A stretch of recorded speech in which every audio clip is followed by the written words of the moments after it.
ഹരേ കൃഷ്ണ. എല്ലാവർക്കും മാധവത്തിലേക്ക് സ്വാഗതം. ഏകാദശിയാണ് ദേവശൈനി ഏകാദശി. ഏകാദശി തിഥി ആരംഭിക്കുന്നത് 2026 ജൂലൈ മാസം 24-ാം തീയതി 9:12 മുതൽ 25-ാം തീയതി രാവിലെ 11:34 വരെയാണ്. 24-ാം തീയതി രാവിലെ 9:12 മുതൽ 25-ാം തീയതി രാവിലെ 11:34 വരെയാണ്. ഏകാദശിയും മഹാദ്വാദശിയും കൂടി ചേർന്ന് വരുന്ന പുണ്യമായ ദിവസമാണ് നമ്മൾ ഏകാദശിയായി ആചരിക്കുന്നത്.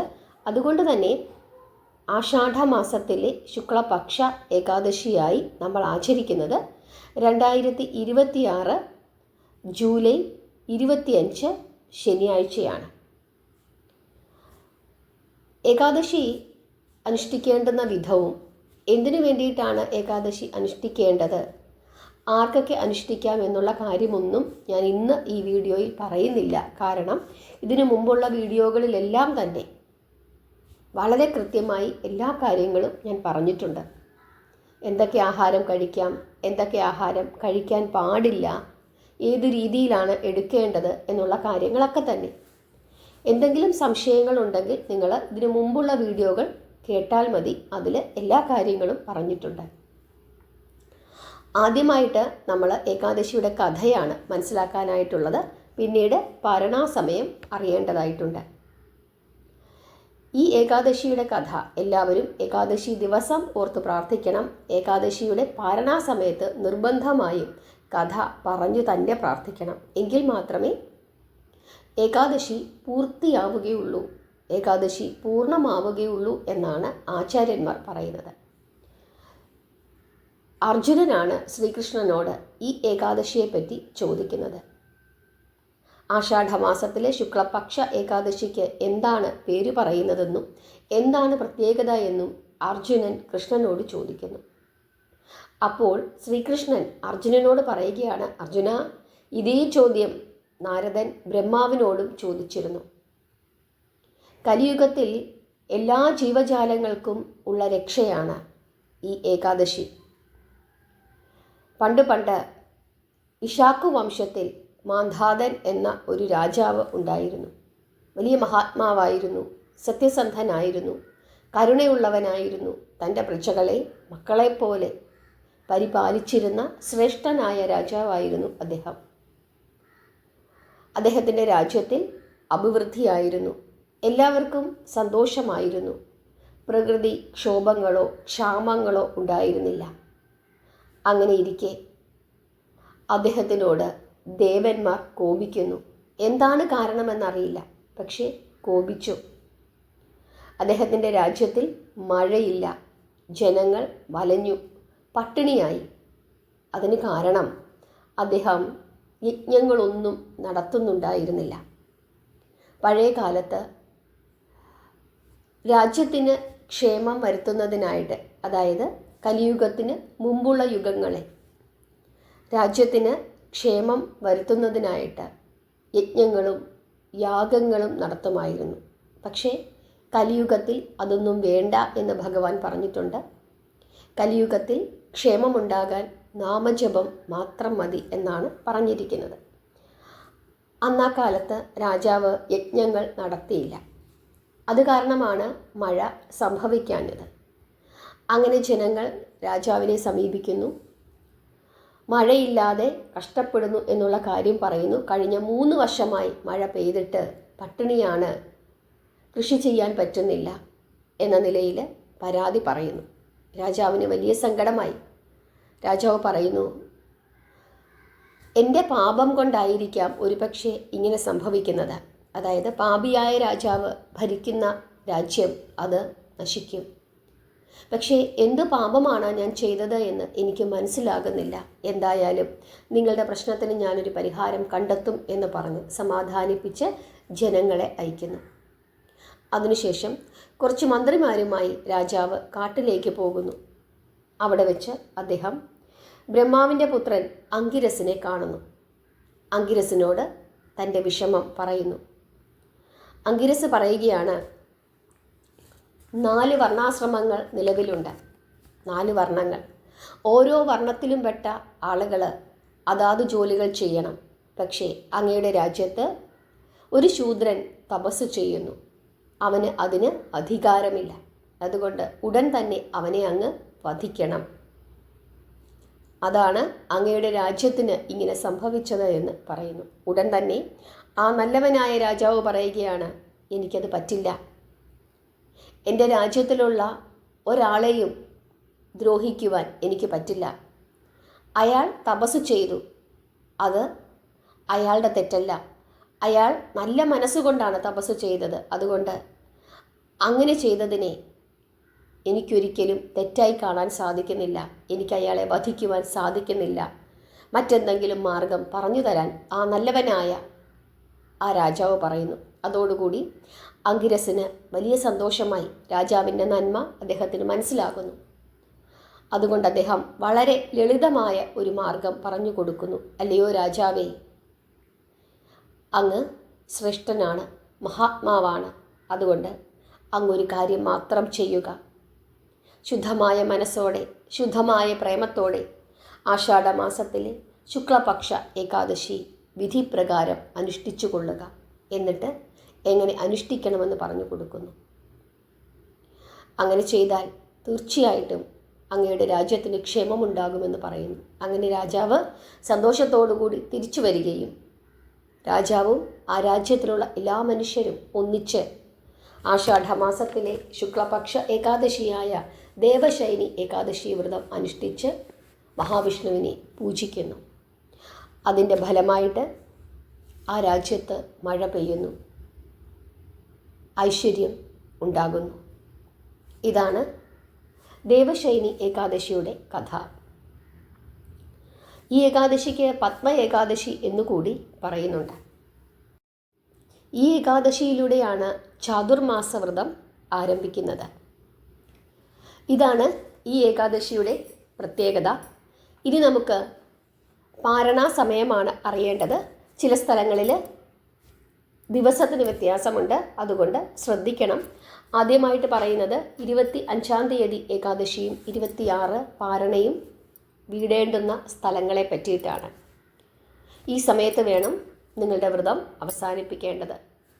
കേരളം 26-ാം തീയതി 6:13 മുതൽ 10:24 വരെ, തമിഴ്നാട് 5:53 മുതൽ 10:08 വരെ, ആന്ധ്രാപ്രദേശ് 5:56 മുതൽ 10:11 വരെ, തെലുങ്കാന 5:54 മുതൽ 10:13 വരെ, ഒറീസ 5:19 മുതൽ 9:42 വരെ, ഗോവ 6:15 മുതൽ 10:32 വരെ, മഹാരാഷ്ട്ര 6:13 മുതൽ 10:34 വരെ, മധ്യപ്രദേശ് 5:48 മുതൽ 10:14 വരെ, ഉത്തർപ്രദേശ് 5:28 മുതൽ 9:58 വരെ, ഗുജറാത്ത് 6:17 മുതൽ 10:43 വരെ, ഡൽഹി 5:39 മുതൽ 10:11 വരെ, ബീഹാർ 5:13 മുതൽ 9:42 വരെ, ഹരിയാന 5:37 മുതൽ 10:12 വരെ, പഞ്ചാബ് 5:43 മുതൽ 10:19 വരെ, രാജസ്ഥാൻ 5:48 മുതൽ 10:18 വരെ, ജാർഖണ്ഡ് 5:16 മുതൽ 9:42 വരെ, ഛത്തീസ്ഗഡ് 5:37 മുതൽ 10:12 വരെ, ഹിമാചൽ പ്രദേശ് 5:34 മുതൽ 10:10 വരെ, ആസാം 4:45 മുതൽ 9:15 വരെ, കർണാടക 6:04 മുതൽ 10:19 വരെ, കൽക്കട്ട 5:05 മുതൽ 9:30 വരെ, ഉത്തരാഖണ്ഡ് 5:32 മുതൽ 10:07 വരെ, കാശ്മീർ 5:40 മുതൽ 10:18 വരെ, വിശാഖപട്ടണം 5:57 മുതൽ 10:10 വരെ, പോണ്ടിച്ചേരി 5:56 മുതൽ 10:10 വരെ, ആൻഡമാൻ നിക്കോബാർ ഐലൻഡ്സ് 5:05 മുതൽ 9:19 വരെ. ഇനി ദുബായ് 5:44 മുതൽ 10:12 വരെ, അബുദാബി 5:48 മുതൽ 10:15 വരെ, ബഹ്റിൻ 5 മണി മുതൽ 9:29 വരെ, കുവൈറ്റ് 5:05 മുതൽ 9:38 വരെ, സൗദി അറേബ്യ 5:18 മുതൽ 9:46 വരെ, ദോഹ 4:58 മുതൽ 9:26 വരെ, ഷാർജ 5:42 മുതൽ 10:11 വരെ. ഒമാൻ 5:34 മുതൽ 10 മണി വരെ. ഇനി അർമേനിയ 5:54 മുതൽ 10:44 വരെ. സിംഗപ്പൂർ 7:06 മുതൽ 11:09 വരെ. ചൈന 4:57 മുതൽ 9:42 വരെ. മാലിദ്വീപ് 6 മണി 3 മിനിറ്റ് മുതൽ 10 മണി 9 മിനിറ്റ് വരെ. മലേഷ്യ 7:12 മുതൽ 11:17 വരെ. ജോർജിയ 5:49 മുതൽ 10:41 വരെ. ഓസ്ട്രേലിയ 7:35 മുതൽ 10:50 വരെ. റഷ്യ 4:24 മുതൽ 9:52 വരെ. ഫിലിപ്പൈൻസ് 5:38 മുതൽ 9:54 വരെ. സ്വീഡൻ 4:19 മുതൽ 10 മണി 2 മിനിറ്റ് വരെ. ഫിൻലാൻഡ് 4:46 മുതൽ 10:33 വരെ. അഡലേഡ് ഓസ്ട്രേലിയ 7:15 മുതൽ 10:40 വരെ. ന്യൂസിലാൻഡ് 7:35 മുതൽ 10:50 വരെ. നേപ്പാൾ 5:23 മുതൽ 9:55 വരെ. UK മാഞ്ചസ്റ്റർ 5:15 മുതൽ 9:27 വരെ. ജർമ്മനി 5:17 മുതൽ 10:27 വരെ. ലിബിയ 6:17 മുതൽ 10:27 വരെ. ഇറ്റലി 5:58 മുതൽ 10:27 വരെ. അയർലൻഡ് 5:32 മുതൽ 9:27 വരെ. നോട്ടിംഗ്ഹാം UK 5:13 മുതൽ 9:27 വരെ. ഇസ്രായേൽ 5:51 മുതൽ 10:27 വരെ. ഉഗാണ്ട 6:52 മുതൽ 10:55 വരെ. നൈജീരിയ 6:20 മുതൽ 9:27 വരെ. സൗത്ത് ആഫ്രിക്ക 7:43 മുതൽ 10:27 വരെ. സാൻ ഫ്രാൻസിസ്കോ 6 മണി 8 മിനിറ്റ് മുതൽ 10 മണി 53 വരെ. സാൻ ഫ്രാൻസിസ്കോ 6:08 മുതൽ 10:53 വരെ. സാംബിയ 6 മണി 32 മിനിറ്റ് മുതൽ 10 മണി 20 മിനിറ്റ് വരെ. ഇത്രയും സ്ഥലങ്ങൾ 25-ന് ഏകാദശിയും 26-ന് പാരണയുമാണ്.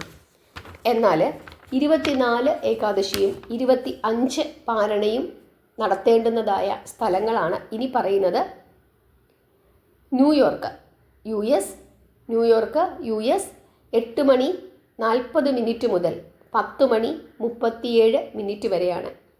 കാനഡ 8 മണി 40 മിനിറ്റ് മുതൽ 10 മണി 39 മിനിറ്റ് വരെയാണ്. 24-ആണ് ഏകാദശി, 25 പാരണ. ജോർദാൻ 7:40 മുതൽ 10:52 വരെ. വാൻകോവർ ബ്രിട്ടീഷ് കൊളംബിയ 5:40 മുതൽ 10:44 വരെ. സ്കോട്ട്ലാൻഡ് US 8:40 മുതൽ 10:52 വരെ. മാൾട്ട US 6:40 മുതൽ 10:44 വരെ. അറ്റ്ലാന്റ US 7:40 മുതൽ 11:04 വരെ. ഇനി മറ്റൊരു പ്രധാനപ്പെട്ട സമയമാണ് ഹരിവാസര സമയം. 25-ാം തീയതി സന്ധ്യയ്ക്ക് 6 മണി 10 മിനിറ്റോടു കൂടി ഹരിവാസര സമയം അവസാനിക്കും. അന്നേ ദിവസം 25-ാം തീയതി പകൽ നിങ്ങൾ എപ്പോഴാണോ വിളക്ക് തെളിയിച്ച് പ്രാർത്ഥിക്കുന്നത് ആ നിമിഷം മുതൽ ഭഗവാനെ പ്രാർത്ഥിച്ചു കൊള്ളുക. ഏകദേശം ഒരു 7 മണിയോടുകൂടി പകൽ 7 മണിയോടുകൂടി ഹരിവാസര സമയം ആരംഭിക്കും, സന്ധ്യയ്ക്ക് അവസാനിക്കുകയും ചെയ്യും. അതുകൊണ്ട് ആ പകൽ മുഴുവൻ, ഏകാദശി ദിവസം പകൽ മുഴുവൻ ഓം നമോ ഭഗവതേ വാസുദേവായ എന്ന നാമം ജപിച്ചുകൊള്ളുക. അതിനു കാരണം മഹാദ്വാദശി വാസുദേവ ദ്വാദശി എന്നാണ് അറിയപ്പെടുന്നത്. അതുകൊണ്ട് തന്നെ എല്ലാവരും ഓം നമോ ഭഗവതേ വാസുദേവായ എന്ന നാമം നിങ്ങൾക്ക് എത്ര തവണ ജപിക്കാൻ സാധിക്കുന്നുവോ അത്രയും തവണ ഈ ഏകാദശി ദിവസം ജപിച്ചുകൊള്ളുക. ഭഗവാന്റെ എല്ലാ അനുഗ്രഹങ്ങളും നിങ്ങൾക്കുണ്ടാകട്ടെ. ഏതെങ്കിലും വിധത്തിലുള്ള സംശയങ്ങളുണ്ടെങ്കിൽ നിങ്ങൾ ഇതിനു മുമ്പുള്ള ഏകാദശി വീഡിയോകളൊന്ന് കേട്ടാൽ മതി. ഏകാദശി എന്ന ഒരു ഫോൾഡർ തന്നെ ഉണ്ടാക്കിയിട്ടുണ്ട്. അതിനകത്ത് ഏകാദശി സംബന്ധമായിട്ടുള്ള എല്ലാ കാര്യങ്ങളും ഉൾപ്പെടുത്തിയിട്ടുണ്ട്. വീണ്ടും വീണ്ടും ആവർത്തിക്കേണ്ട എന്ന് കരുതിയിട്ടാണ് വീണ്ടും ആവർത്തിക്കാത്തത്. ഇനി മറ്റെന്തെങ്കിലും സംശയങ്ങളുണ്ടെങ്കിൽ ചോദിച്ചു കൊള്ളുക. പ്രാർത്ഥിക്കുക, ഭഗവാനെ സ്നേഹിക്കുക, പ്രാർത്ഥനയ്ക്കാണ് കലിയുഗത്തിൽ ഏറ്റവും പ്രാധാന്യമെന്ന് തിരിച്ചറിയുക. ഹരേ കൃഷ്ണ.